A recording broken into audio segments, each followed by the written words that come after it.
paint them whatever color y'all want. This is the style. So is that hardy plank siding, or what is that siding? Is it aluminum siding or? It'll either metal be hardy siding? plank or a new vinyl they've come out with that's extremely paintable, maintainable. But again, that's something that's open for discussion. But it's a great product that's being used right now throughout the state. So I just wanted to give you guys an idea of the elevation and what you'll see. And And they're all gonna be three-story buildings? that's correct, yes. Are they gonna have sprinklers? Oh, yeah.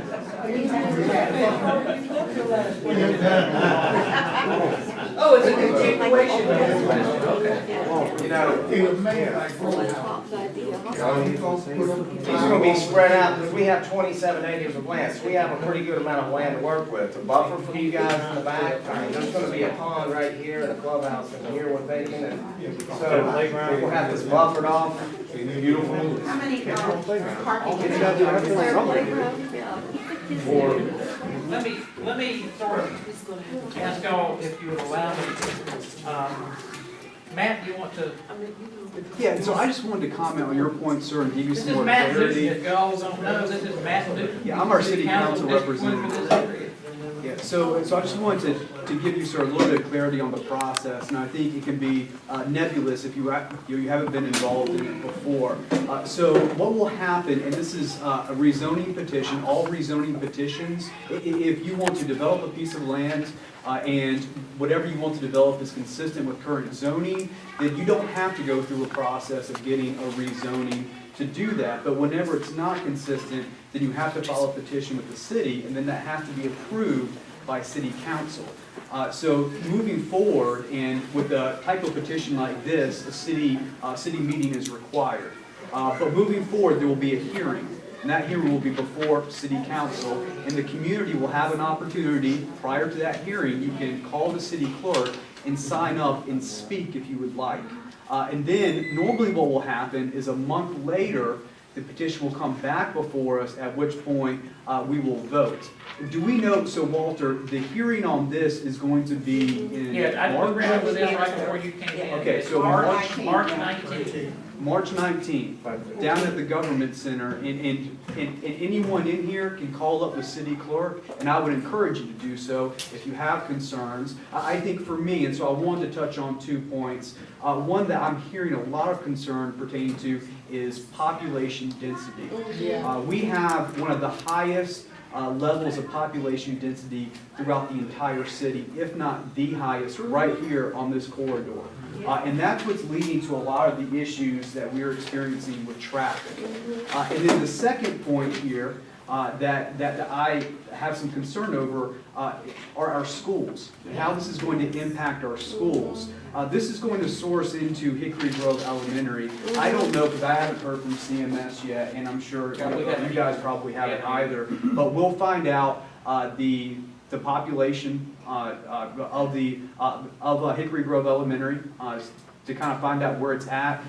One of the big issues, so the population within the school as well as the grade that the school has, one of the biggest issues pertaining, aside from price point, right, it being diverse price point housing down at the intersection of Albemarle and Harris Boulevard, is that will source into Albemarle Road Elementary that's already at 198% capacity.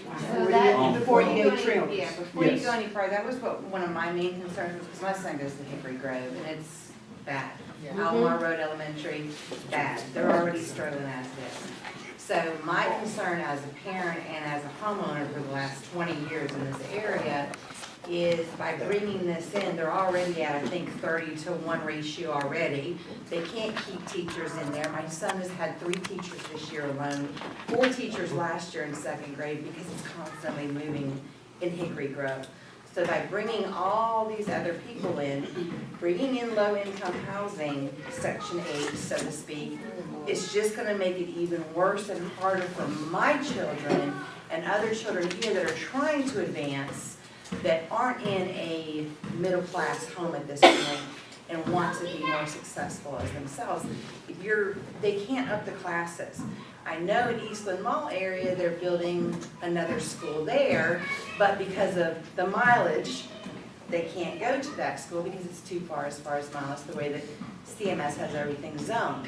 So that is my fear, and I'm really glad that you brought that up. I am very concerned for the schools for Albemarle Road and Hickory Grove. Very concerned. That's going to be a magnet school as well, so it's only going to somewhat relieve the pressure on Exactly. our local schools. Yeah, Exactly. and in fairness, we're only talking about this case tonight. I'm not familiar with those other cases. In those cases, have they proposed as part of the unit mix to have affordable housing? Oh, yeah. It's all- Oh, yeah. So, I mean, Okay, well, that's- let's time out right there. Yeah. That's a different conversation than what we're talking about, because this is market rate housing. This is not a discounted product. This is as much as the market will bear, which I think is a big difference when you're talking about one development versus another, the demands that they create and so on and so forth. Affordable housing is a critical need in this community. It's a critical need. And you all, sometimes you hear it talked about in terms of workforce housing. Workforce housing isn't necessarily subsidized housing. It's not necessarily tax credit, or it's not some underwritten program.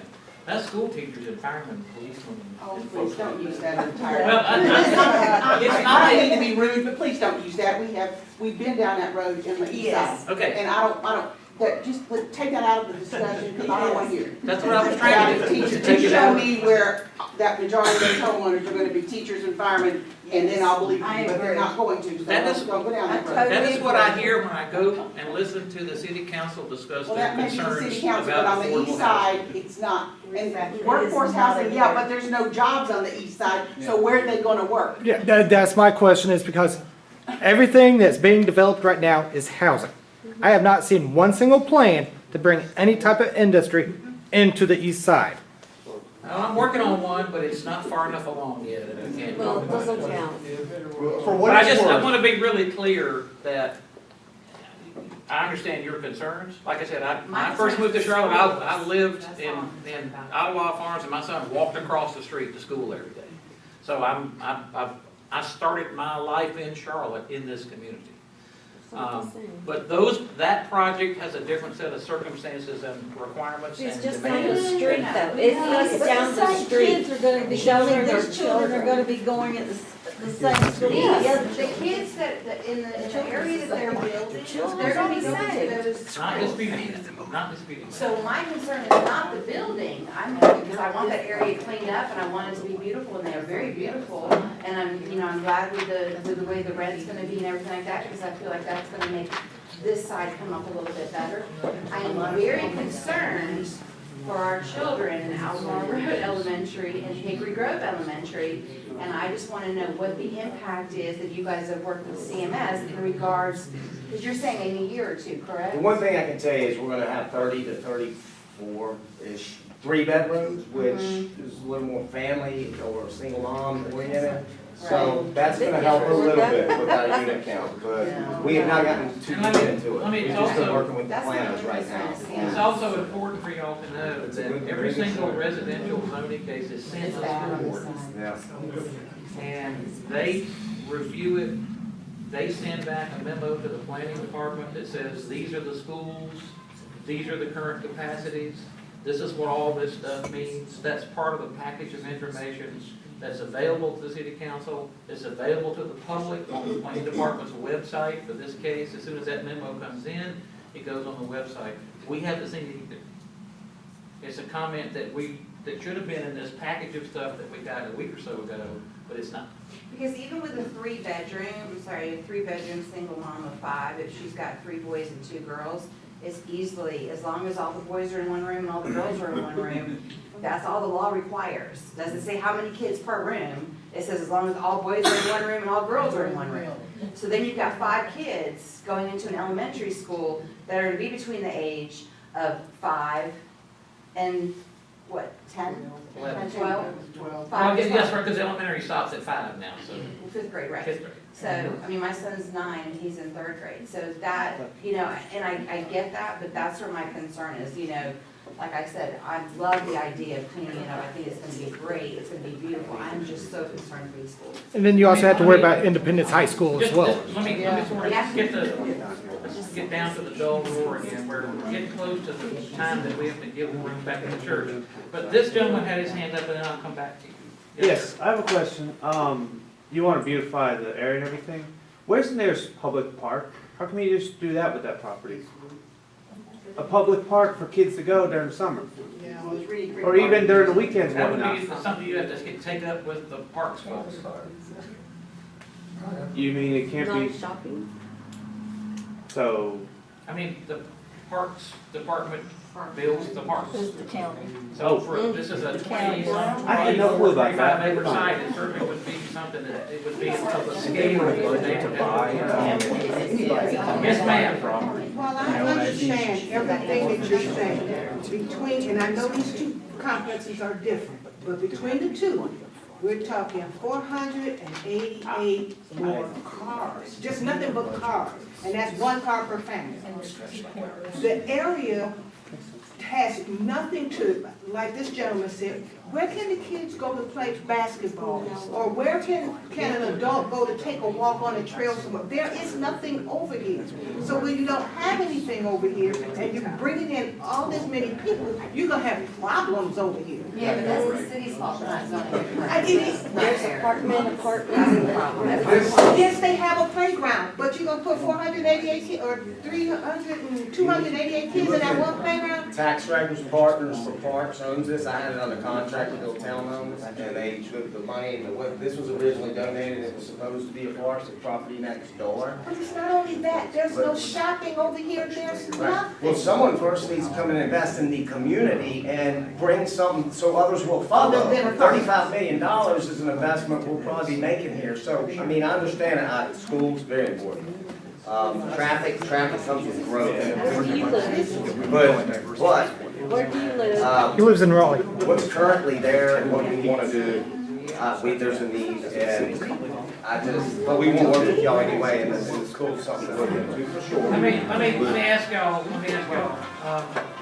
let's do one more question.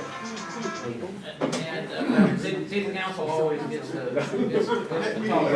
The reason I say that is, I owe it to the church for us to sort of start winding down our meeting. And I'm not gonna, we'll stay here, we'll be in the parking lot. I mean, nobody's going home until you wanna go home, but I'm just letting you know, first of all, again, appreciate you coming and being on time in particular. So Matt, you wanna? Yeah, I just wanted to comment on one more thing. So I want to make sure that everyone understands this as well. The city, and I just got sworn in recently, but the city for years now has set quotas, is what I call them. So these goals for affordable housing throughout all of Charlotte. Unfortunately, with these goals, there's limited amounts of money available, and it inordinately or exorbitantly falls on the backs of communities like ours because we have cheap land. Something like this, and so we have to keep this in mind too. If what you're saying, if you're making assurances, and what we're calling it now is diverse price point housing. If you're making assurances, and I don't know how much this property is, I can only assume that it's probably cheaper than what it would be elsewhere. Like say if you were to go to South Charlotte, say if you were to go to North Charlotte, if you're making assurances that we're talking about market rate, if it's $1,100 per unit, that is clearly above what we would see at an 80%, 60 to 80% AMI price point. Then what we're talking about is units going in now rather than a proposal coming up later for another developer who's going to want to put in diverse price point housing here. And I can tell you, it's going to be a challenge. This is why we need everybody in this room to come out to the city council meeting in March. So it's going to be the same March 19th meeting where that project down in Albemarle Road in Harrison is going to come up. They are making it abundantly clear. It is 60% and below AMI. That's going to be going in there, 180 units. We definitely don't want that. So it's a struggle because when I talk to my fellow city council members, I explained to them what that means, not just for our community, but what it's going to mean for the people that are going to be living in those units without adequate amenities for upward mobility. We are really defeating the very purpose of what we're trying to achieve, and we're going to continue to find ourselves as a city, right? 50 out of 50 in upward mobility, 99 out of 100 as a county. And so that mentality of just numbers has to change. But keep in mind, we need to figure out creative ways to stop it from falling on our backs here. So this might, even though this is something that will increase population density, and we have to hear back from CMS, we want to know the impact on transportation, if there is any possibility of additional infrastructure improvements that you guys can bring to the table. We're going to want to know about all of those things, but at the same time, this could operate as a stopgap for us too, in a respect, if this is cheap land that an affordable housing developers will want to come and try to buy later. What it's worth, I just want to say, I had a phone call with the broker who was under contract with Group Next Door. They were looking to do affordable housing. They had to get something that's submitted, and they asked me when are the buildings going to be torn down. And I told them not for a while, until I get through my approvals, and that squashed their project, and they couldn't because they wouldn't allow that next to, this is considered almost a junkyard right now for the guidelines of affordable housing. So, like you said, yes, they're looking around the area, and I guess there's a case up the street, but again, we're gonna be above market rate and work with y'all any way we can to make everyone happy. Well, I did some quick figures just on what I just looked up on my cell phone. The lowest rental in Charlotte, per square foot is 78 cents. The highest rental rate in Charlotte is $1.85. If you just average those together to get just a rough estimate, or maybe a very rough average, it's it's $1.31 per square foot, and we're looking at $1.17 here. Look, my wife and I own So property. it's We definitely own multiple below properties. the And you average. get those 6 and 8 people in there, your property don't go down like a brick, I We're gonna guarantee you. charge Oh, as yeah. much as anyone will pay. We're here to. He's here to make money. This gentleman has a question for our city council member. Well, yeah, I've heard a lot of things tonight, but I hadn't heard not any of you tell me if putting all these houses and asphalt and cement there, if you're not gonna, turn this into a flood. What you gonna do with the rain and runoff? It's Where covered. is it going? We'll hear, and so, don't 3 acre guys would like stormwater to- pond. Okay, so- 3 acre. It's all managed managed on site. 2 to 3 acres. But I haven't seen the stormwater report, but we get that as well. So the city council members, we get a number of different reports from the different departments of the city. Let me do what I said I was gonna do, and say thank you very much for coming out. I'm gonna run everybody out straight away. I've got a meeting in 20